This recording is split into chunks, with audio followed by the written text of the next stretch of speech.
Really,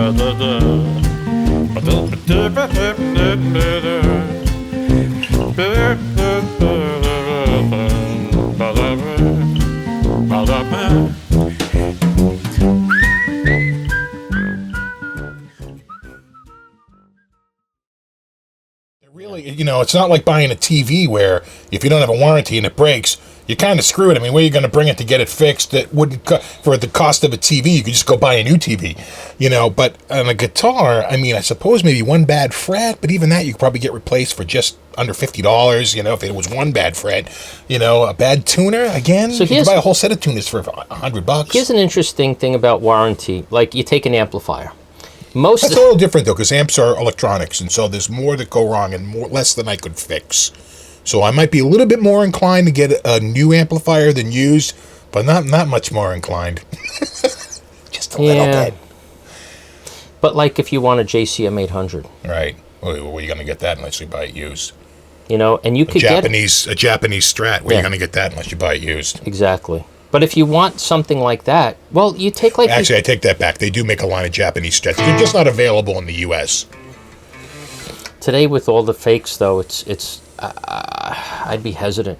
You don't even know if what you're getting is the real thing anymore. Oh, yeah. If I was buying it off of eBay and overseas, if I was getting it out of Japan. I mean, you can tell. There are some with the so-called tells, right? The poker tells. Right.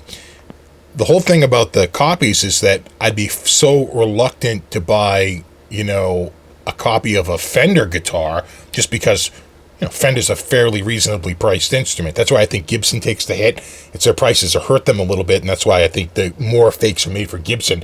Just because, and I've talked about this. Because they're too expensive. They're just too expensive, and people say, you just took money right out of Gibson's pocket. Well, not really, though, and I'll tell you why. It didn't cost them a sale. Right, because you wouldn't have bought a Gibson anyway. I wouldn't have bought a Gibson anyway. And I'm not buying an Epiphone just because I don't like the headstock. What I would more likely do would be, it probably cost like a Fender, like what are the guitars in that range, It might have cost like the sale of a used Ibanez, but that's not getting the new manufacturer, or a used Fender. Yeah. I had an interesting conversation with someone. I agree with you on the Epiphone headstock. I'm not a fan of the Epiphone headstock. Yeah. And I'm not saying it's bad. I'm just saying I just don't care for it. Same here. I mean, it's subjective, right? Right. But I like it better on the bigger guitars. I actually like it on their oversized. It's the Les Pauls. The Epiphone? Yeah. You ever see the Epiphone like the Joe Pass model? Yeah. It's a similar headstock, maybe a little bit more. That looks correct, but on a Les Paul, it doesn't feel right. And then you always get into, and that's one of the things I always loved about like BC Rich. If you BC Rich is a brand that's, Charvel is a brand that's near and dear to my heart. It doesn't matter if you buy USA-made Charvel or if you buy an imported Charvel, they say Charvel. And I think as a player that's important because we want to play something specific. BC Rich is the same thing. If you want a $200 guitar or a hand-custom $2,000, $2,500 guitar, it will always say BC Rich. And I was talking to a friend in the music industry about this, and I said, my problem is nobody wakes up in the morning saying, I want an Epiphone. They don't. They want the Gibson. Well, plus... But you know what he said to me? Yeah, but how many people... Not only that, but Jimmy Page never played an Epiphone. He played a Gibson, right? Slash never played an Epiphone. He played a Gibson. Right. So all those iconic pictures you're seeing, you're never seeing that headstock. And the headstock is a little too ornate. No, I don't mean ornate. The headstock is important. It's part of the thing. You don't want to change that. If it wasn't, they wouldn't sue over it so much. That's right. But someone did point out, which was interesting and kind of props to Gibson, is that they're one of the few companies that will say an Epiphone is our imported model and a Gibson, if it says Gibson, it's USA-made model. And I'm like, I never really thought of it like that. It's almost like they're preserving the name Gibson for those that, want to pay that price. Right. And I know people get into the argument of, but the body was made over here, and if 60% was built, whatever. If it says Gibson, it was preserved. Oh, I have a Dodge, actually it's a Chrysler. I have a Chrysler minivan. About 30% of that was probably made in the USA, and the rest are parts. 70% of that's brought in from overseas and assembled in the US. Mm-hmm. Like the old Kramers were. They said made in USA, but a lot of the parts were made by ESP in Japan. In the later years, the earlier years. Here's a funny story. We don't wake up one day with all this knowledge. We learn from stuff like this. and I remember like one of my first USA guitars, and I took out the control cover, and inside the pot said Mexico on it. I'm like, but I bought a USA guitar and it says Mexico. I was like all bent out of shape about that. And then I learned, it is a gray area to a degree. What does it mean to be made in USA? Right. And apparently assembly is enough. Yeah, I mean, there's a whole FCC write-up, which that unto itself is a little vague. FTC. Oh, FTC, I'm sorry, FTC. But you know what? At the end of the day, listen, I think the internet shrunk the globe that we live on. Right. And things are made all over the place. We don't make everything. So, I could be a guitar builder. That's a Mexican Strat. This is a Japanese Strat. But they look like Strats. It's got the Strat headstock. It looks like a Strat. So, but let's be extreme. There's a petroleum-based product in my pickguard, and I'm sure this petroleum did not come out of Alaska. Right.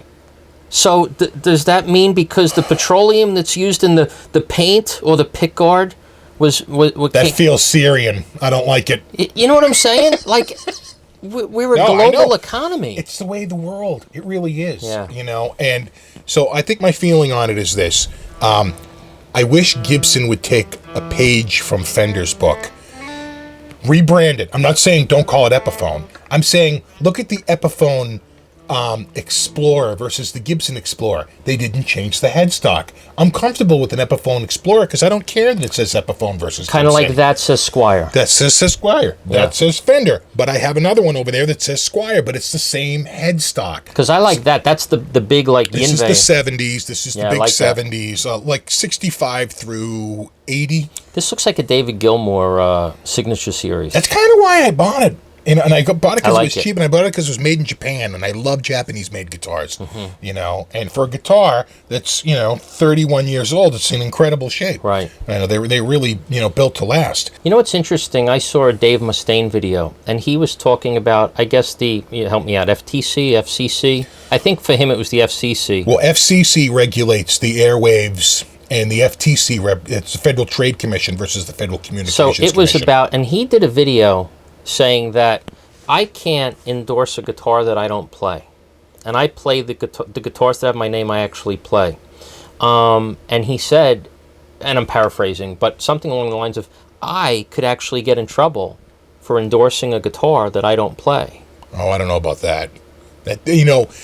Nah. And I always thought about that. If there is a video out there. They might have told him that just to make sure. But then you take like a guy like a Matt Heafy from Trivium. He actually plays his Epiphone signature series. Oh, sure. Which I commend him for. Because they're fine guitars. There's nothing wrong with them. Just like there's nothing wrong with Squiers. But why have I never seen Tony Iommi ever play his signature series Epiphone?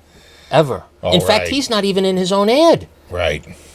There was a couple of other videos where I've seen... Tony. It's just not cool, bro. You know what I'm saying, though, right?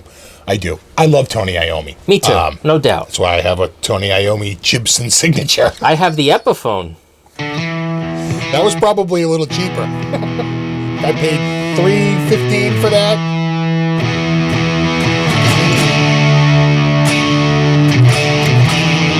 Right. What's that? War Pigs, right? That particular piece? Yeah, so he starts up, he goes, the bass goes, yeah. Right, then the guitar goes, just one note. Yeah. But then he goes, just these two notes. Right. Then he goes, so easy. Then he goes, but when you hear War Pigs go on, you're like, yes. I mean, it's, Oh, I went to just that one. I went to like a dance at like Mosley's in Dedham one time, and I walked in and I hear. I go, this is the most awesome dance I've ever been to. It's like, who's dancing to that? Everyone's standing around drinking, right. The so-called dance, and it was they're playing War Pigs, though, right?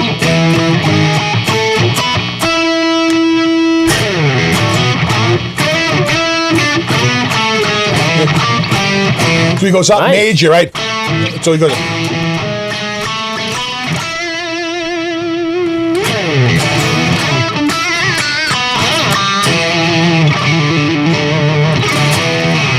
Awesome. That was my first like serious band. Was that did they actually play that with the guitar, or was that just the vocals? No, that's the vocal Yeah. line. So I used to do that. I used to do the I used to do like an instrumental version of it. So like going up, it's major. Major third.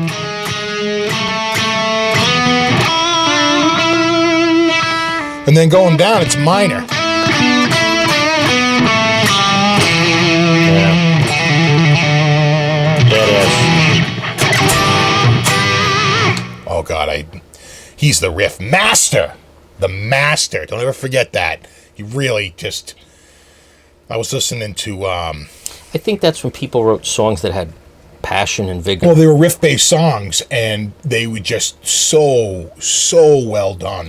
Have you heard any riff-based songs recently? Like in the last... Who writes riff-based songs What's today? that? What's that?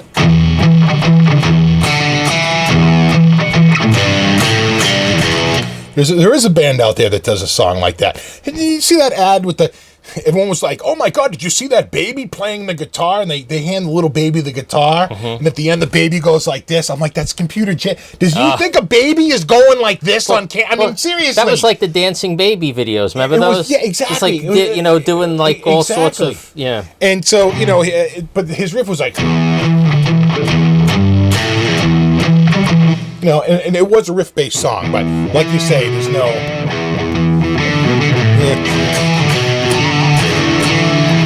Yeah. Let's see if we could do it together. One, Without- 2, 3...